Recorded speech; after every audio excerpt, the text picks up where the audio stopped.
Gold, trusted gold buyers. మీరు తాకట్టు పెట్టిన బంగారాన్ని విడిపించి ఈ రోజు ఉన్న మార్కెట్ ధరకు కొనబడను. దమ్ము శ్రీజ దుమ్ము లేపింది. చెప్తూనే ఉన్నా నేను లైక్ ఇంట్రోలోనే చెప్పాను అనమాట.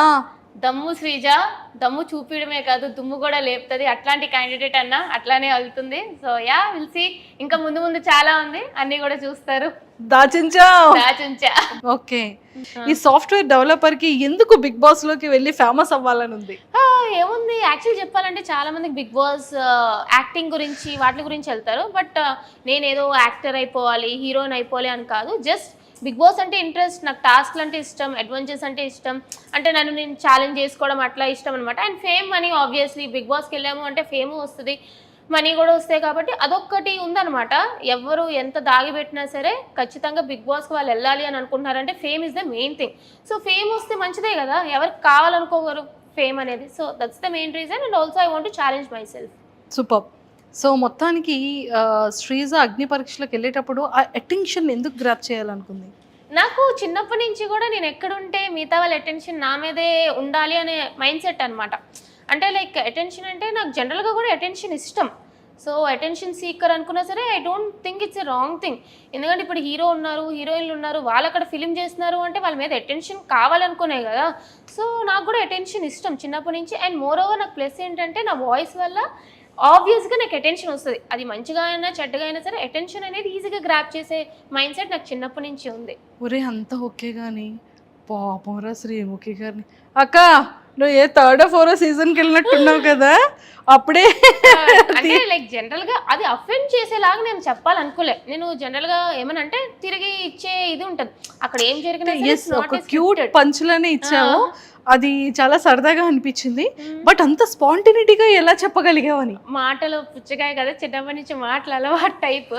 ఎవరైనా అంటే నేను నోరు మూసుకునే కూర్చునే బ్యాచ్ కాదనమాట, వెంటనే తిరిగి ఇచ్చేస్తా అది ఎవరైనా సరే.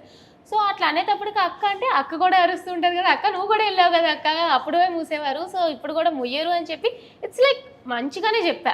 Nothing like. శ్రీముఖి గారు ఎలా రియాక్ట్ అయ్యారట? షీ ఈజ్ ఆల్సో అయ్యో అన్నట్టు అనుకున్నారు అంతే తప్ప తను కూడా ఏమో చాలా క్యూట్ ఎక్స్ప్రెషన్ ఇచ్చారు తను కూడా. బేసిక్ గా పాపం నేను హ్యాండిల్ చేయలేక ఇన్నోసెంట్ అయినటువంటి అమాయకుడు అయినటువంటి అభిజిత్ గారికి అప్పు చెప్పారమ్మా నిన్ను. నేను హ్యాండిల్ చేయలేకపోతున్నాను, Abhijit you can handle please అన్నారు పాప ఆవిడ. రెడ్ ఒక్కసారి రెడ్లు ఇచ్చారు, అసలు రెడ్ అని ఇచ్చాడు అనమాట అభిజిత్ గారు.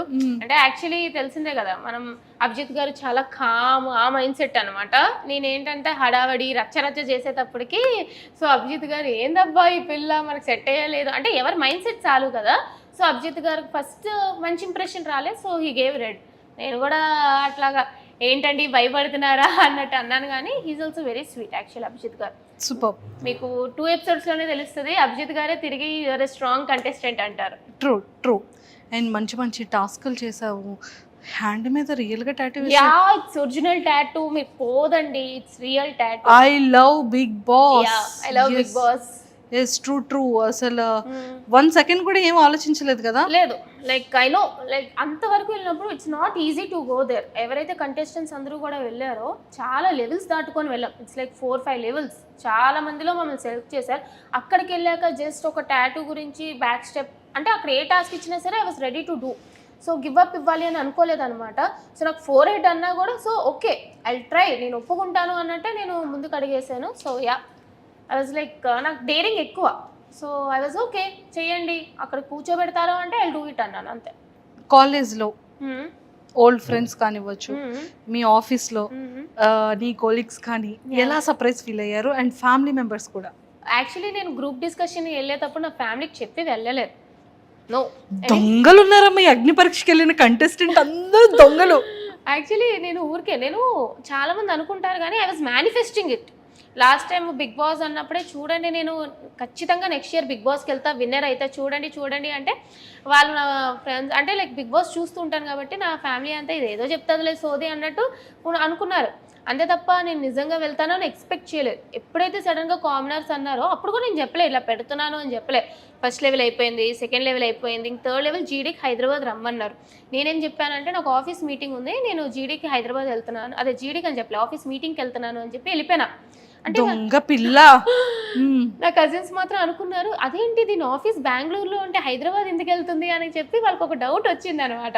బట్ స్టిల్ లేదు ఇది ఒక అన్అఫీషియల్ మీటింగ్, క్లయింట్స్ తో కలవాలి, నేను వెళ్ళిపోతున్నాను అన్నట్టు వెళ్ళా. మీటింగ్ కూడా అరే శ్రీజ చెప్పి వెళ్తే ఓకే జీడీ వెళ్ళిపోయింది అనుకున్నారు. వచ్చేసాను ఆ రోజు జీడీ ఇచ్చేసి వచ్చేసాను. అప్పుడు కూడా తెలుసు క్వాలిఫై అయిపోతానని. నేను జీడీ కూడా అదే చెప్పాను, నెక్స్ట్ లెవెల్కి డైరెక్ట్ క్వాలిఫై అవుతాను అని.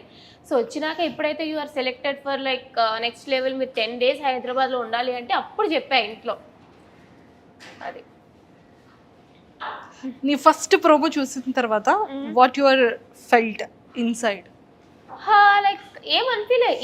అంటే లైక్ నాకు చాలా మంది ఏం చెప్పారంటే అరే ప్రోమోలో కొంచెం ఎక్కువ అన్నట్టు అనిపించింది, కానీ ఎపిసోడ్ చూస్తే అంతా కూడా కొంచెం లైక్ మరీ ఓవర్గా చేసినట్టు అనిపించలేదు అన్నట్టు చెప్పారనమాట. సో బేసిక్లీ ప్రోమోలో ఏదైతే వాళ్ళకి ఇంపార్టెంట్ షార్ట్స్ వేసుకుంటారో అట్లనే వేసుకుంటారు కదా. నాకేం పెద్దగా అనిపించలేదు, బికాస్ అక్కడ చేసింది నేనే కాబట్టి, ఆ మాట్లాడింది నేనే, చేసింది నేనే, చెప్పింది నేనే. సో వేసుకోండి మంచిగానే వెళ్ళింది అని అనుకున్నా. నాకు ట్రోలింగ్ అనేది అలవాటే. స్టార్టింగ్లో అందరూ మీమర్స్ అందరూ కూడా ఎక్కడి నుండి తీసుకొచ్చారు?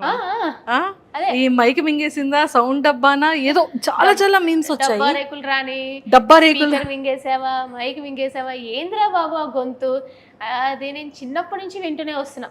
సో నేను అందుకే స్టేజ్ మీద కూడా వాళ్ళు చెప్పకముందే నేనే చెప్పాను, నాకు చిన్నప్పటి నుంచి కూడా దెబ్బ అంటారు, డబ్బా రేకులు రాని అంటారు. సో ఎందుకు అఫెండ్ అవ్వాలి? ఇప్పుడు ఒకళ్ళ మొహం అట్లా పుడుతుంది, పుట్టినప్పుడు నా వాయిస్ ఇట్లా పుట్టాను, నేను మార్చుకోలేను కదా. ఇప్పుడు వాయిస్ అంటే ఏదో, అంటే మొహం అంటే ఏదో ప్లాస్టిక్ సర్జరీ చేసుకొని మార్చుకోగలరు అని వాయిస్ ఎక్కడి నుంచి మారుస్తా? నాకు మార్చుకోవాలని కూడా లేదు, చాలా మందికి నచ్చదు. సో వాళ్ళకి ఏదో నచ్చదని చెప్పి నేను మారలేను కదా. సో మేము హ్యాపీ, వాళ్ళు ఏమనుకున్నా సరే నేను ఏం అఫెండ్ అవ్వను, ట్రోల్ చేసుకుంటే చేసుకునేయండి అని వదిలేసావు. ట్రోల్స్ అన్ని చూసి నవ్వుకుంటూ ఉంటావా? మీమ్స్ అవన్నీ పట్టించుకోను, మంచిగా అనుకుంటాను. సరే వాళ్ళే, నాకు నేనేం పిఆర్ పెట్టుకోలేదు, ఏం పెట్టుకోలేదు, వాళ్ళే నన్ను ఫేమస్ చేస్తున్నారు, చేసుకునే. సో శ్రీజ ఫ్యామిలీ బ్యాక్గ్రౌండ్ ఏంటి? మాది normal middle class and joint family types అనమాట. మా డాడీ ఒక జీవీఎంసీ ఎంప్లాయ్ అండ్ మమ్మీ వచ్చి హౌస్ వైఫ్, అన్న కూడా జీవీఎంసీ ఎంప్లాయ్. అండ్ అత్త మామ పిన్ని బాబాయ్ అందరూ కూడా క్లోజ్గానే ఉంటాం అనమాట. అందరూ like only 5 to 10 minutes. So మా చాలా జాయింట్ ఫ్యామిలీ, ఎప్పుడు కలుస్తూ మెలుస్తూ లైక్ అట్లానే ఉంటాం. యా, అయితే నేను ఇక్కడ చెప్పాల్సిన ఒక విషయం ఏంటంటే, నువ్వు ఎవరో నాకు తెలియక ముందు నేను నీ రీల్ ఒకటి ఒక 3-4 times చూసి నవ్వుకున్నాను. ఓకే, గెస్ట్ చేయి ఏ రీల్ అనేది? చాలానే రీల్స్ ఉంటాయి పండగ టైంలో. ఓహో ఇదా, అరిసెలేదా? బావా బావా టింగ్ టింగ్ టింగ్ టింగ్ బావా. నేను నీది చూసిన ఫస్ట్ వీడియో అదే, కానీ అప్పుడు కూడా నువ్వు వైజాగ్ అమ్మాయి అనే విషయం నాకు తెలియదు. ఓహో ఓకే. కానీ నేను నిన్ను, అంటే నేను ఎవరో నీకు తెలియకపోవచ్చు, నువ్వెవరో నాకు తెలియనప్పుడు నేను నీ రీల్ నేను అప్పుడు చూసాను. ఓకే, ఫీల్ వచ్చి ఉంటది. ఎస్, అది మంచి వైరల్ కూడా అయింది ఆ టైంలో.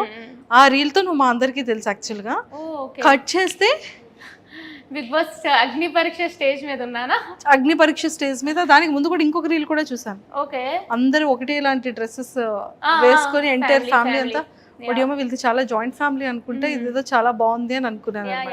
మా చాలా జాయింట్ ఫ్యామిలీ అండ్ వాళ్ళిద్దరూ కూడా నా కజిన్స్ అనమాట. యాక్చువల్లీ నాకంటే చిన్నవాళ్ళు. సో మేము ఒక 6 members, అమ్మమ్మ సైడ్ 6 members, నాన్నమ్మ సైడ్ ఒక 7 members ఉంటాం. సో చాలా క్లోజ్. సో బేసిక్లీ ఎప్పుడు చూసినా సరే వాళ్ళతోనే ఉంటాను నేను. ఫ్రెండ్స్ అది చాలా తక్కువ, ఫ్యామిలీతోనే ఎక్కువ టైం స్పెండ్ చేస్తూ ఉంటా. సూపర్. సో నువ్వు నీ బ్యాక్గ్రౌండ్ ఏంటి, ఏం చదువుకున్నావు? నేను బీటెక్ ఇంజనీరింగ్, అది వైజాగ్లో కాదు భీమవరంలో విష్ణు కాలేజ్లో చేశాను అనమాట. ఆ తర్వాత క్యాంపస్ ప్లేస్మెంట్ వచ్చింది, ఇన్ఫోసిస్లో వర్క్ చేసా, యాక్సెంచర్లో వర్క్ చేసా, ప్రెసెంట్ ఇంకో ఎంఎన్సీ కంపెనీలో అయితే వర్క్ చేసిన. Complete software developer.